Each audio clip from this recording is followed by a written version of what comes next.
In a quiet little village named Whisperville, nestled between rolling hills and sleepy lakes, there lived a curious girl named Anya. She had big round eyes, a laugh that sounded like wind chimes, and the wildest bed hair anyone had ever seen. Each night before bed, her papa would say, "Time to rest, little cloud," and Anya would giggle and pull her blanket up to her chin. But Anya had a secret. Every night after lights were out and the house was still, she would tiptoe to her window and look up at the sky. Not just to watch the stars, but because she believed something magical happened in the skies at night. And she was right.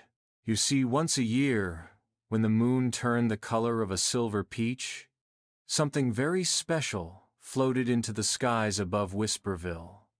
The Sleepy Balloon Festival. It wasn't in the newspapers. Grown-ups didn't know, but children, especially ones like Anya, who still believed in wishes, could sense it coming. The air felt softer, the pillows felt fluffier, and the sky, well, it sparkled in a different way. On the night of the festival, Anya couldn't sleep. She hugged her blanket tight and whispered, "Please let me see it, just once." Just then, something tapped lightly on her window. Tap, tap, tap. Anya's heart jumped. She pulled the curtain aside and gasped. Floating just outside was a small pink balloon with sparkles swirling inside it. Attached to the string was a tiny note. "Hello, dreamer. The Sleepy Balloon Festival awaits.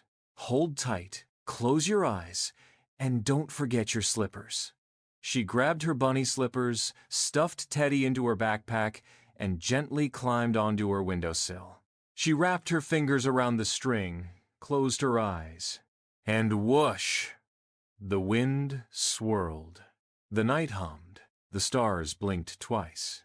When Anya opened her eyes again, she was floating far above the rooftops carried by the balloon. Below, her house looked like a toy. Lights sparkled across town, but above, oh, above, the sky was full of balloons. Hundreds, no, thousands! They floated like glowing lanterns. Some were shaped like moons, others like stars, and some looked like giant teddy bears or sleepy clouds. Each balloon carried a sleepy child in pajamas, floating gently toward the same place. In the center of the sky hung a giant, glowing blimp shaped like a crescent moon with the words, "Welcome to the Sleepy Balloon Festival." As Anya drifted closer, soft music floated through the air. It sounded like lullabies being played on wind chimes and music boxes. The pink balloon landed her gently on a floating cloud platform. A bear in a bow tie greeted her. "Name, please?" "Anya," she whispered. "Perfect. Right on time. Here's your sleep pass and dream treat." He handed her a fluffy cookie that melted into vanilla-scented sparkles in her mouth. She looked around. There were dream tents that glowed from inside, pillow slides that twirled down into cotton candy clouds, blanket hammocks swaying between candy cane trees, and booths where children could paint their dreams in glowing colors. A giggling girl with curly hair offered her a balloon animal shaped like a sloth. It yawned and snuggled into her arm. Anya wandered toward the center of the festival where the great sleep globe shimmered a huge spinning orb that showed children around the world falling asleep. One by one, tiny stars popped onto its surface.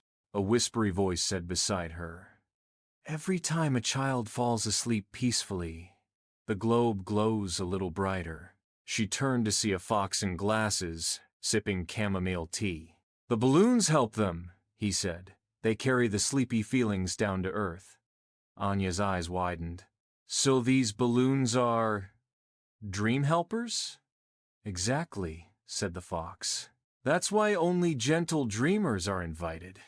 She smiled. Further into the festival, Anya discovered the balloon orchestra floating animals playing soft instruments.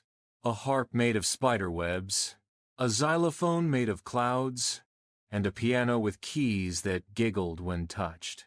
Children swayed as they listened, some already nodding off in mid-air hammocks. Near the edge of the clouds, Anya spotted a booth labeled, "Design Your Own Dream Balloon." Inside, a kind elephant named Ella sat with markers, glitter, dream dust, and balloon skins of all colors. "Would you like to make your own?" she asked gently. Anya's eyes sparkled. "Yes, please." She picked a round balloon the color of sunrise. She added soft bunny ears, star-shaped sparkles, and a little pouch for Teddy to sit in. "What's its name?" Ella asked. "Dreamhopper," Anya whispered. Ella blew into the balloon, whispering a lullaby. The balloon wiggled, blinked, and floated up into the air with a tiny yawn. "It's ready," Ella smiled. "You're ready too." Suddenly, the clouds dimmed a little, and soft bells chimed across the sky. A warm voice echoed from above. "Dear dreamers, it's almost time to go. Find your balloon, take a deep breath, and drift toward your dreams." Children hugged each other. Some waved sleepy goodbyes. Anya climbed into Dreamhopper's pouch. It wrapped its string gently around her wrist. She looked down one last time at the glowing festival. The music played slower now. The stars blinked goodnight. The pillow slides folded up. The great sleep globe shimmered golden, almost full. One by one, the balloons rose into the night higher and higher, then slowly began to float downward again, each one returning a sleepy dreamer to their bed. As Dreamhopper carried Anya through the night sky, she passed by other children, all smiling in their sleep. A baby giggled in a glowing bassinet balloon. A boy snored softly on a banana-shaped balloon hammock.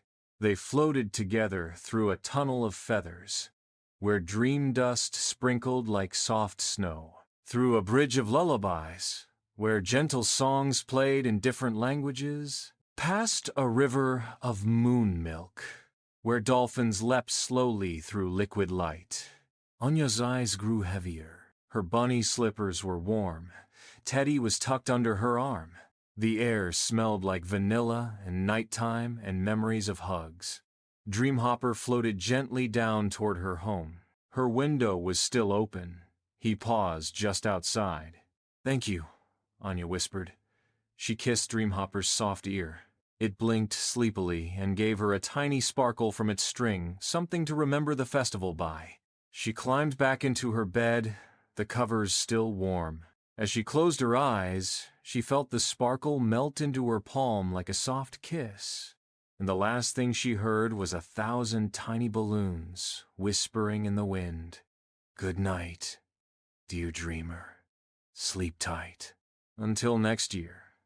The window closed softly on its own, and above Whisperville, the last balloon disappeared behind a cloud.